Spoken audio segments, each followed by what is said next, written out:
બ્રહ્મ સંબંધ મંત્ર એટલે કે નિવેદન મંત્રનું અનુસંધાન મહાપ્રભુજી વલ્ભાચાર્ય જે ગ્રંથમાં આજ્ઞા કરી છે તે છે નવરત્નમ. તેમાં જે આજ્ઞા કરી છે કે નિવેદનમ તુ સ્મર્તવ્યમ સર્વથા તાદશય જનૈ સર્વેશ્વરસ્વ સર્વાત્મા નિજેચ્છાત કરિષ્યતિ. મારી પાસે આજે પ્રભુ કૃપાથી અમારા જે એક સંબંધીથી અમારા જમાઈથી જે પુસ્તકો પ્રાપ્ત થયા દુર્લભ, એમાં એક આ 65 વર્ષ જૂનું સંવંત 2017નું ષોડશ ગ્રંથ ગોસ્વામી શ્રી નૃસિંહલાલજી મહારાજકૃત વ્રજભાષા ટીકા સહિત પણ પ્રાપ્ત થયું છે. તો તે આજે જે આ શ્લોક છે નિવેદનંતુ સ્મર્તવ્યમ સર્વથા કરીને, તેનું આપ શ્રી ગોસ્વામી 108 શ્રી નૃસિંહલાલજી રચિત કૃત વ્રજભાષાની ટીકાનું વાંચન કરું છું. આપ શ્રી ગોસ્વામી શ્રી નૃસિંહલાલજી પ્રભુ કહી રહ્યા છે કે સર્વથા જો તાદશ ભય હૈ ઇતને નિવેદિતાત્મા ભય હૈ, તીनको અવશ્ય નિવેદન કો સ્મરણ કરનો. એક આ ભાવ પ્રગટ કર્યો આપે. પછી બીજો ભાવ અથવા સર્વથા જો તાદશ જન હોય ઇતને ભગવદીય હોય તિનકે સંગ નિવેદન સ્મરણ કરનો, એટલે કે વૈષ્ણવ સાથે મળીને. મૂળ મેં હવે જે મૂળ ભાવ છે એ આપ શ્રી ગોસ્વામી નૃસિંહલાલજી કહી રહ્યા છે કે એનો મૂળ ભાવ તો કહે છે કે મૂળ મેં સર્વદા પદ હોય તો હંમેશા નિવેદન સ્મરણ કરનો. સર્વદા જે શબ્દ છે, સર્વથા લખ્યું છે, તે સર્વથા કે સર્વદા તેનો ભાવ નૃસિંહલાલજી કહી રહ્યા છે કે હંમેશા નિવેદન કો સ્મરણ કરનો. એટલે આપણે જે આ રોજ કરીએ છીએ એ ખરેખર મહાપ્રભુજી વલ્ભાચાર્યજીની આજ્ઞામાં રહીને કરીએ છીએ. એસો અર્થ સમજનો. એસે પણ જે તાદશી છે એ આપણે નથી, અત્યારે દુર્લભ છે એટલે આપણે એમનું મનોમન સરનું લઈને કરીએ છીએ, એટલી આપણામાં ન્યૂનતમ સ્થિતિ છે. પણ આ આજ્ઞા છે કે સર્વદા પદ હોય તો હંમેશા નિવેદન કો સ્મરણ કરનો, એસો અર્થ સમજનો. એસે સર્વકાલ સ્મરણ ન કરે તો આસુરાવેશ હોય. એટલે આ સત્સંગ જે છે નિવેદનનો એ જો ન કરીએ, છોડી દઈએ તો આસુરાવેશ થાય. એવું આપ ગોસ્વામી 108 શ્રી નૃસિંહલાલજીએ આજ્ઞા કરી. આ ટીકાનો ભાવ પ્રગટ કર્યો વ્રજભાષામાં. કદાચિત અલૌકિક અથવા લૌકિક અર્થ કી સિદ્ધિ કે લીએ. હવે જે આ આજ્ઞા છે ને, આ જે બીજો એ શ્લોકમાં જે બીજી લીટી છે એના માટે છે. કઈ છે તો કહે છે કે સર્વેશ્વરસ્વ સર્વાત્મા નિજેચ્છાત કરિષ્યતિ. એના માટે કહે છે. શું કહે છે આપ कि लौकिक अर्थ की सिद्धि के लिए प्रभु की प्रार्थना करनी के नहीं, ऐसी शंका हुई तहाँ कहते हैं जो प्रार्थना करनी नहीं. क्यों? जो लौकिक माटे. क्यों? जो जिनमें निवेदन कियो है वे सबन के ईश्वर हैं. એટલે કે જેમને આપણે નિવેદન કર્યું છે સહસ્ત્ર પરિવત્સર મિતકાળ જાત કૃષ્ણ વિયોગ જનિત કરીને, એ કોણ છે તો કે જે બધાયના ઈશ્વર છે. બધાયના એટલે સંપૂર્ણ બ્રહ્માંડોના જે બ્રહ્મા વિષ્ણુ મહેશ છે એ એમના પણ ઈશ્વર છે. સબન બધાયના ઈશ્વર છે. और सबन के आत्मा है અને બધાયના અંદર બિરાજેલા છે. સો આપણી ઈચ્છા તે કરેંગે. એટલે કે આપણું કંઈ પ્રાર્થના કરીએ કે ના કરીએ એમને ખબર જ છે કે આપણી લૌકિક માટે આપણે ઈચ્છા રાખીએ છીએ. પણ એ પણ એવું નથી કહેતા નૃસિંહલાલજી ગોસ્વામી 108 મહારાજશ્રી કે નહીં કરે. એ કહે છે કે એ પણ લૌકિક હશે તો પણ કરશે, પણ ક્યારે કરશે? આપની ઈચ્છા તે કરેંગે. અથવા जिनकी इच्छा में विकार नहीं હોય तीन भक्तन की इच्छा प्रकार प्रभु करेंगे. પાછું એમ પણ કહી દીધું કે જેના ઈચ્છામાં વિકાર નથી, એટલે વિકારવાળી અંદરની જે ઈચ્છાઓ છે એ કદાચ નહીં પણ કરે, પણ જો વિકાર નથી તો તેવા ભક્તની ઈચ્છા એ પ્રભુ જરૂર પૂરી કરશે. તો હવે આપણે જ્યારે પણ એવો કંઈક ષોડશ ગ્રંથમાંથી કંઈ પ્રસંગ આવશે, જેમ કે આજે આવશે 84 પોસ્ટમાં, તો એનો પણ આપણે સહેજ લાભ લઈશું, કેમ કે આપણને આધાર મળી ગયો, ટેકો મળી ગયો. સાક્ષાત ગોસ્વામી ઋષિલાલજી મહારાજ. હવે એ મને બરાબર અભ્યાસ નથી કે આ કયા ઘરથી છે, પણ આપણા માટે તો વલ્લભકુલ બાલક છે. અને આ ષોડશ ગ્રંથનું પુસ્તક સહજ મને મારા જમૈરાજ પાસેથી પ્રાપ્ત થયું છે, કારણ કે એમના જે પિતા છે એ પણ અમારા આચાર્ય ચરણમાં અનન્ય હતા અને એમના ઘરેથી ઘણા પુસ્તકો મને પ્રાપ્ત થયા છે. એમાંથી એક આ પુસ્તક એ મને ખરેખર જ્યારે પણ કોઈ, જેમ કે હવે આ સિદ્ધાંત રહસ્ય વિશે આપણે કંઈ ચર્ચા કરવી હશે તો સંપૂર્ણ આપની જ આ ટીકાનો આધાર લઈને જ આપણે લાભ લઈ શકીશું. તો હવે આજના જ પ્રસંગની વાત કરીએ છીએ. પહેલાં તો આ બ્રહ્મસંબંધ મંત્રનો જે ગુજરાતીમાં અનુવાદ છે તે આપણે લઈ લઈએ છીએ.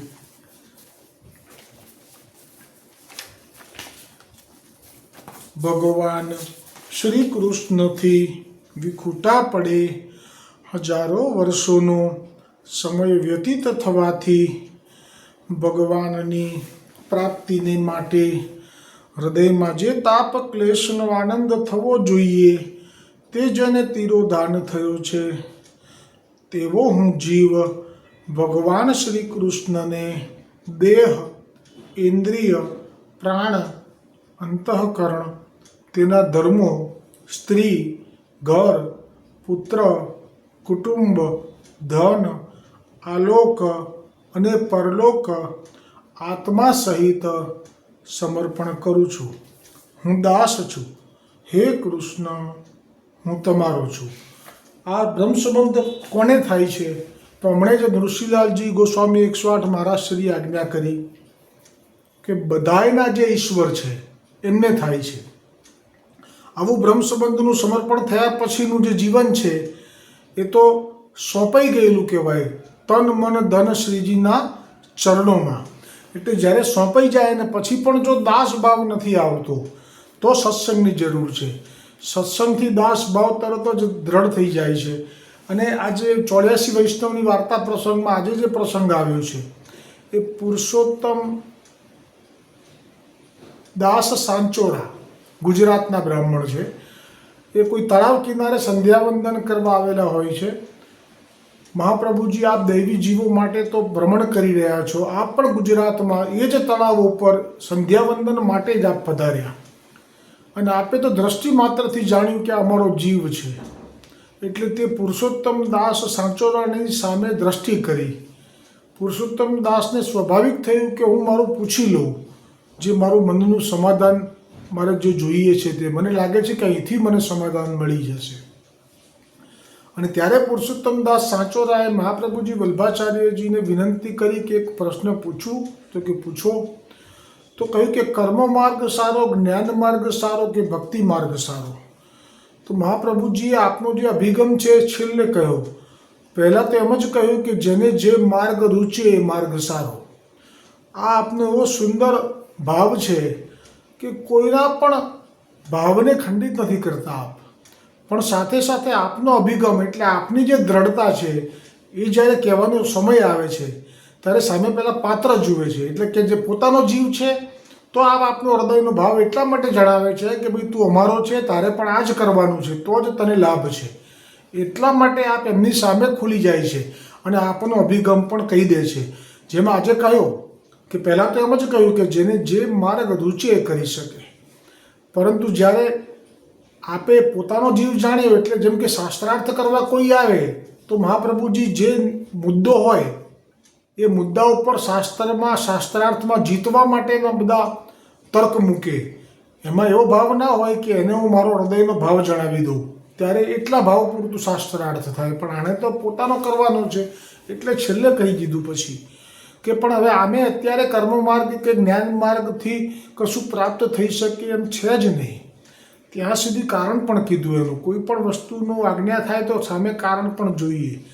અને કારણમાં કહ્યું કે અત્યારે જો આ માર્ગ જે છે કર્મ માર્ગ અને જ્ઞાન માર્ગ, એના માટે જે કષ્ટ ભોગવવાનું હોય છે, જે અન્ય યુગમાં કદાચ ભોગવી શકાય છે અને એનું ફળ પણ મળતું હશે કે મળે છે, પણ અત્યારે જે સ્થિતિ છે કલિયુગની એમાં તો દેહને કષ્ટ આપે એની સાથે મન એ પછી એટલું ચંચલ થઈ જાય છે કે જ્યારે કષ્ટ પડતું હોય છે તો મન ત્યાં જતું રહે છે, એ ભગવાનમાં રહી શકતું નથી. એટલે એટલા મોટા ભારત સાથે વચન કહ્યું આપે કે અત્યારે તો કલિયુગમાં તો ભક્તિ માર્ગ સિવાય બીજો કોઈ આધાર છે જ નહીં. આટલી હદ સુધી આપે કૃપા કરી, કેમ કે આપનો જીવ છે.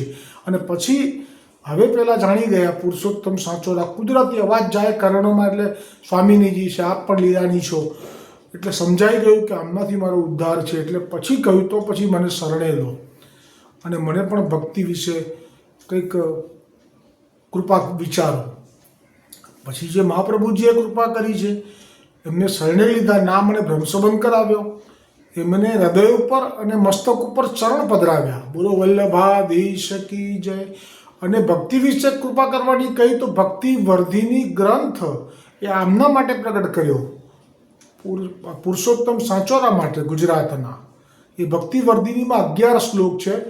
આપણે કંઈ બધા શ્લોક લેવા બેસીએ તો પાર ના આવે, અત્યારે સમયને માન આપવાનું હોય. એટલે એમાં જે 2 શ્લોક મહત્ત્વના છે, કારણ કે મને આ ભક્તિવર્ધિની વિશે એટલું જ આવ્યું કે 11 શ્લોક સાથે પુરુષોત્તમ દાસ માટે આ ગ્રંથ પ્રગટ કર્યો. અને પછી એવું આવ્યું કે પુરુષોત્તમ દાસ હવે અવ્યાયવૃત્તથી સેવા કરતા, એટલે કે પછી એ ક્યાંય પણ માગવા ના જતા, સામેથી જે બ્રાહ્મણ છે એટલે આપી જાય એમાંથી નિર્વાહ કરતા. પણ માગવાનું અથવા તો જે કર્મ કરતા હતા કર્મકાંડનું પૈસા માટે, દ્રવ્યો માટે, એ બધું બંધ કરી દીધું. તો મને પણ મનમાં થયું કે આવી કોઈ આજ્ઞા મહાપ્રભુજીએ કરી નથી, અને આ તો જાતે સ્વયં જ એમણે વિચાર્યું હશે કે આ તો કંઈ વૈષ્ણવથી પ્રેરણા લઈને આવું કર્યું હશે, અવ્યાયવૃત્ત. પણ જ્યારે આજે મને એમ થયું કે પુસ્તક જે મારા જમાઈરાજ પાસેથી મારા પાસે આવ્યું છે તો હું ખોલીને જોઉં તો ખરો કે ભક્તિવર્ધિનીમાં આપણે શું આજ્ઞા કરી છે. તો એમાં 11 શ્લોક જે છે એમાંથી 2 શ્લોક એવા છે કે જેમાં આપે જે એમ લાગે કે આ જીવ પાત્ર છે, આ અવ્યાયવૃત્તથી રહી શકશે. જેમ કે પદ્મનાભ દાસજી, તો એમને તો આપે વચનામૃત કર્યા એમાં જ કહી દીધું કે અવ્યાયવૃત્તથી ભક્તિ કરે અતિ ઉત્તમ છે, પણ પછી જો ન થઈ શકે તો પછી વ્યાયવૃત્ત કેવી રીતે કરવું એમ કરીને તો જાતે નક્કી કર્યું પદ્મનાભ દાસજીએ કે તો હું અવ્યાયવૃત્તથી કરીશ. મારા ગુરુ કહી રહ્યા છે એમાં હું સફળ થઈશ. મને એવું લાગે છે એમની દ્રષ્ટિ મારી પર પડી છે અને એ જે મને સંબોધીને જ કહી રહ્યા છે એવું અનુભવ થયો. આવું સંતદાસ ચોપડાને પણ થયું. એમ ઘણા બધા છે કે જે પાત્ર છે. એવી રીતે અમને જ્યારે 11 શ્લોકની આ ભક્તિવર્ધિની ગ્રંથ કરીને જ્યારે સંભળાવ્યો ત્યારે એમાં જે શ્લોક છે એ ક્રમ છે બીજો અને ત્રીજો.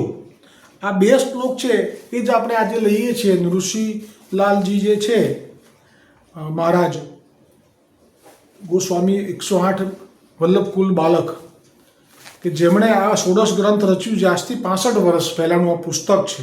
સંવંત 2017નું. એવો સુંદર લાભ મળે. ન્યોછાવર એ જમાનામાં ₹2.25 હતી. એટલું સુંદર ઓલ્ડ ઇઝ ગોલ્ડ જેવું મને પુસ્તક પ્રાપ્ત થયું છે. અને તેમાં આપ જે કહે છે આ શ્લોકનો ભાવ ટીકાનો વ્રજ ભાષામાં છે, એટલે વધારે મને સમજાય એવો છે કે જે શ્લોક આવો છે કે જે શ્રવણ કરતાં જ ભક્તિવર્ધિનીના 11 શ્લોકમાંથી આ બીજો શ્લોક શ્રવણ કરતાની સાથે જ પુરુષોત્તમ સાચોરાજીએ સંકલ્પ જ કરી લીધો કે હું અવ્યાયવૃત્તિથી રહીશ.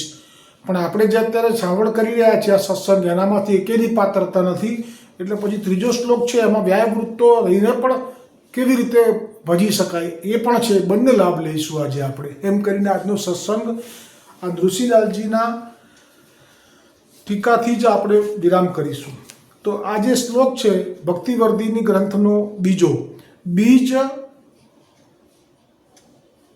બીજ દાડય પ્રકારસ્તુ ગૃહે સ્થિત્વા સ્વધર્મત અવ્યાયવૃત્તો ભજેત કૃષ્ણમ પૂજયા સર્વણા દિવી. ટીકામાં ઋષિલાલજી પ્રભુ કહે છે કે સ્વધર્માચરણ પૂર્વક गृह में रही के सेवा प्रतिकूल उद्योगों को छोड़ी के पूजा प्रेम पूर्वक दर्शन और श्रवण आदिकम श्री कृष्ण को भजन करनो सो बीज भाव की दृढ़ता को प्रकार है। એટલે આ જે બીજ દ્રાઢ પ્રકારસ્તુ ગૃહે જે શબ્દ છે એનું ટીકામાં આપણને સરળતાથી વ્રજ ભાષામાં સમજાવી દીધું ઋષિલાલજી પ્રભુએ કે સ્વધર્મચારણ એટલે તમારા ઘરમાં તમે જે ધર્મથી જન્મ્યા છો, ચાહે બ્રાહ્મણ છો તમે, ચાહે વૈશ્ય છો કે ચાહે તમે કોઈ પણ જાતિના છો, પણ એ ધર્મને છોડવાનો નહીં, એમ કહે છે। स्वधर्माचरण पूर्वक गृह में रही के सेवा प्रतिकूल उद्योगों को छोड़ी के, સેવા પ્રતિકૂળ એટલે જે સેવાથી દૂર થવું પડતું હોય એવો ઉદ્યોગ ધંધો નોકરી એને છોડીને प्रेम पूर्वक दर्शन और श्रवणादिक श्री कृष्ण को भजन सेवा करनो सो बीज भाव की दृढ़ता को प्रकार है। इतने पुष्टि मार्ग में उत्कट साधनम अन्य मर्यादिक साधन को परित्याग करीवे को मूल के तू शब्द सुसूचित होई है। और पुष्टि मार्गीय साधन में मुख्य सेवा सो भजनानुकूल गृह में रहे बिना હોઈ શકે નહીં। એટલે કે સેવા જે છે એમાં જે ક્રમ છે આપણો આજ્ઞા પ્રમાણેનો, સવારથી મંગલાથી લઈ અને શયન દરમિયાન વચ્ચે જે પહેલાં તો શૃંગાર ભોગ પણ આવતો, બાલ ભોગ, પછી રાજભોગ તો છે જ આજે પણ, અને શયન ભોગ પણ આજે છે, અને લીલામેવાનો ઉત્થાપન ભોગ છે। તો એના માટે તો કે જે ગૃહસ્થાશ્રમ વગર એ સંભવ નથી। એટલે આપણે ત્યાં તો એવાય કેટલા વૈષ્ણવો છે કે એકલા જ રહ્યા છે, લગ્ન નથી કર્યા, ઘણા પછી લગ્ન થયા પછી કોઈ એકબીજાથી છૂટા પડ્યા છે, પણ તોય છે, પણ આ મૂળ ભાવ આ છે જે બધા માટે, સંપૂર્ણ સૃષ્ટિ કરોડો વૈષ્ણવની છે તેમના માટે, કે પુષ્ટિ માર્ગીય સાધન में मुख्य सेवा सो અને એમ કરીને જાકો गृह में રહ્યા बिना હોઈ શકે નહીં, તાસુ મૂળ में गृह में રહીવે को કહ્યો है। આનો આશ્રય ઘર છોડવાનું નથી કીધું, ભાગવાનું નથી કીધું, ક્યાંય તમને મળ્યું છે જે એનો સુખ ઘરમાંથી જ પ્રાપ્ત થશે, ક્યાંય જવાની જરૂર નથી। ગૃહ में રહે બિના હોઈ શકે નહીં, અને જો જશો તો થશે પણ નહીં સેવા, ઘર છોડીને ગયા તો તમને આ સેવાનો લાભ નહીં મળી શકે। सो धर्म दो प्रकार के है, तामे एक तो जाको शरीर में अंत आवे, सो और दूसरो आत्मा में जाको अंत आवे। सो तामे संध्या वंदन सु लेके याग पर्यत धर्म सर्वा स्वर्गादिक भोग फल को देवे वारे है, सो फल शरीर सु अनुभूत होई है। और गीता जी में जो कहे प्रमाण फल भोग हो चुके तब पृथ्वी ऊपर गिरे, तासु स्वधर्म पद सु यह धर्म नहीं लेनो, किंतु आत्मधर्म जो काहू प्रकार सु विकृत नहीं होवे वारो भगवद धर्म। એટલે આમાં જે સ્વધર્મ છે આ એના વિશે આપણે ટીકા વિચારી બ્રજ ભાષામાં, કે સ્વધર્મમાં કોઈ એવું ન સમજવું કે આ સ્વર્ગલોક પ્રાપ્તિ માટેનો ધર્મ છે, ના, આ તો લીલા પ્રાપ્તિ માટેનો ધર્મ છે। સો લેનો એસો ઉચિત હોય છે। હજી હવે આગળ ઘણું છે પણ અત્યારે નથી લેતો સમય, આપણે આ પણ શરૂ કરીશું, એક એક શ્લોક ઉપર ભલે સમય જાય, દરેકે દરેક 16 ગ્રંથ લઈશું, કેમ કે આધાર મળી ગયો છે, એટલે એ સિવાય તો મારો પ્રવેશ પણ થઈ શકતો ન હતો, પણ હવે તો જે છે એ જ વર્ણન કરવાનું છે, એટલા માટે આ વિસ્તાર છે હજી આ જે શ્લોકમાં, પણ અત્યારે નહીં, કારણ કે સમય પણ થવા આવ્યો। હવે જે બીજો શ્લોક છે કે જે અવ્યાયવૃત્ત એટલે કે ભગવાન ઉપર વિશ્વાસ રાખીને જે કંઈ મળી આવે તેનાથી સેવા કરવી, એના માટે વિશ્વાસ માગી લે છે। હરિરાયજીએ પણ કહ્યું છે કે આ બધા માટે સંભવ નથી। પછી જે હરિરાયજીએ આજ્ઞા કરી છે એ મૂળ મહાપ્રભુજીની આજ્ઞા છે, ભક્તિ વર્ધિનીમાંથી લીધી છે આપે, કઈ વ્યાયવૃત્તો અપી હરો ચિત્તમ શ્રવણાદૌ યતેદ સદા તતઃ પ્રેમ તથા શક્તિ વ્યસનમ ચ યદા ભવેત બીજમ તદુચ્યતે શાસ્ત્રે દઢમ યજ્ઞાપી નશ્યતિ। ટીકા श्री नुशीलाल जी प्रभु कहे छे कि भगवद सेवा में प्रतिकूल व्यापार को त्याग करीवे की आज्ञा आगे के श्लोकम सु करी, अब कछु उद्योग करनो पड़े तो हूँ चित्त को प्रभु में ही राखी के करनो, और व्यायवृत्ति में तथा व्यायवृत्ति सु मुक्त होई के श्रवण आदि करने। એટલે હવે જે આ છે બીજી ત્રીજો ઓપ્શન પુષ્ટિ માર્ગમાં નથી। જે બહિર્મુખ થઈ ગયા છે એમનો સંગ કરશો તો એ વૈષ્ણવ હશે તો પણ તમને બહિર્મુખ કરી દેશે, કારણ કે પુષ્ટિ માર્ગમાં બે જ ઓપ્શન છે, એક તો અવ્યાયવૃત્ત, એ ઉત્તમ કીધો પણ બધા માટે નથી। હવે વ્યાયવૃત્તમાં જે ઓપ્શન છે બીજો અને છેલ્લો, એમાં આપણે સ્પષ્ટ આજ્ઞા કરી દીધી છે મહાપ્રભુજી વલ્ભાચાર્યજીએ, એના જ વિશે કહી રહ્યા છે આપ ઋષિલાલજી પ્રભુ। કેવી રીતે? તો કહે છે કે જે લોકોમાં ભગવદ સેવામાં પ્રતિકૂળ વ્યાપાર જવું પડે એટલે પ્રભુથી દૂર થવું પડે એટલે સેવા એટલી ના થઈ શકે, એટલે સેવા ટૂંકાવવી પડે, તો એ ભલે ટૂંકાવવી પડે અને પછી વેપાર કરવાની આજ્ઞા છે એમાં આગળ તો ના પાડી કે ન કરવું જોઈએ, પણ તોય કરવું પડે. તો કે જે કે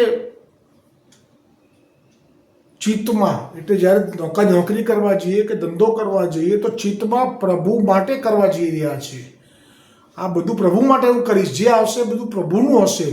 પોતાના લૌકિક સુખનો વિચાર પણ કિંચિત ન આવવો જોઈએ. ત્યારે એ વ્યાયવૃત્તિ તો ઉત્તમ છે, અવ્યાય વૃત્તિ, પણ એનાથી ઉતરતું અને છેલ્લું આ સ્ટોપ છે પુષ્ટિ માર્ગના વૈષ્ણવો માટે, કે વ્યાયવૃત્તિ કરવી પણ ચિત્તમાં પ્રભુ માટે કરવી.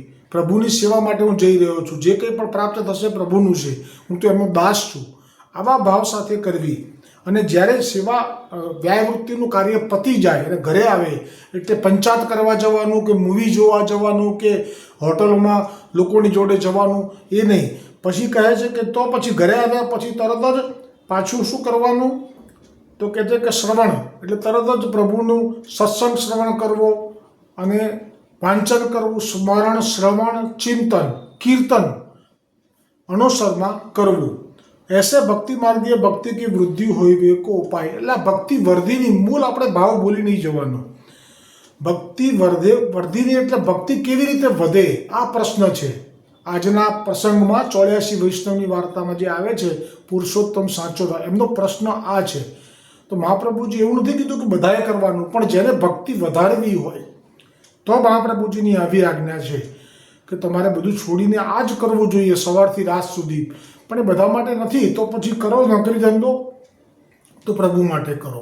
અને પછી આ રીતે આજનો સત્સંગ અહીંયા, આ બહુ વિસ્તાર છે આમાં પણ અત્યારે નહીં લઈએ. મેં કહ્યું એમ એના માટે ષોડશ ગ્રંથનું સત્સંગ જ આપણે નૃસિંહલાલજીના ટીકાનો આધાર લઈને શરૂ કરીશું. ત્યારે એક એક ષોડશ ગ્રંથમાં પ્રથમ જે યમનાષ્ટક છે તો ત્યાંથી જ શરૂ કરીશું. એક એક શ્લોકની અંદર જે કંઈ કહે છે આ વ્રજ ભાષામાં એનો લાભ લઈશું આપણે. પછી ભલે સમય ગમે એટલો જાય. તો આ મનોરથ મારો તે જ વખતે થઈ ગયેલો જ્યારે મને મારા જમૈરાજના ઘરેથી આ બધા પુસ્તકોમાંથી આ પુસ્તક જ્યારે મેં દ્રષ્ટિ કરી ત્યારે મને રાહતનો અનુભવ થયો. કેમ કે ષોડશ ગ્રંથમાં જો કોઈ વલ્લભકુલ બાલકની આચાર્યથી રચિત ટીકા ન મળે, જેમ કે ગોકુલનાથજીએ જે ટીકા રચી સર્વોત્તમજીના નામ ઉપર, તો આપણે આટલો આનંદ લઈ શકીએ છીએ. અન્યથા તો આપણું ગજુ જ નથી એક પણ નામના વિશે જાણવામાં. એટલા માટે તો આ લાભ લઈશું આપણે. બોલો બ્રહ્મ સંબંધ મંત્ર કી જય હો, ગોવિંદ ઘાટ કી જય હો, ગોવર્ધનનાથ કી જય હો, વલ્લભાધીશ કી જય હો, નૃસિંહલાલજી ગોસ્વામી બાલક કી જય હો.